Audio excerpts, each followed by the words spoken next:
গত ২৪ ঘণ্টায় ঢাকায় ৪৫ মিলিমিটার বৃষ্টিপাত রেকর্ড করেছে আবহাওয়া অধিদপ্তর, যা ভারী বৃষ্টির অন্তর্ভুক্ত। আজও ঢাকাসহ আশেপাশের এলাকায় আকাশ মেঘলা থাকতে পারে এবং হালকা বৃষ্টি হতে পারে।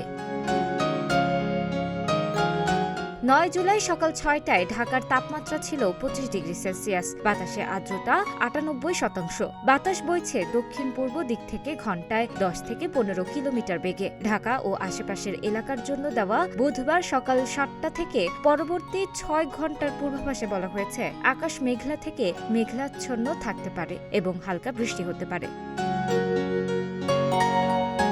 অন্যদিকে খুলনা, বরিশাল, চট্টগ্রাম সহ ৭টি অঞ্চলে ঝোড়ো হাওয়া সহ বৃষ্টি হতে পারে বলে জানানো হয়েছে। নদী বন্দরগুলোকে ১ নম্বর সতর্ক সংকেত দেখাতে বলা হয়েছে। গাঙ্গেয় পশ্চিমবঙ্গের লঘুচাপ এবং সক্রিয় মৌসুমী বায়ুর প্রভাবে আজ রাজশাহী, ময়মনসিংহ, ঢাকা, খুলনা, বরিশাল, চট্টগ্রাম ও সিলেট বিভাগের অনেক স্থানে বৃষ্টি হতে পারে। কোথাও কোথাও মাঝারি থেকে অতি ভারী বর্ষণের সম্ভাবনাও রয়েছে। তবে সারা দেশের তাপমাত্রা প্রায় অপরিবর্তিত থাকতে পারে।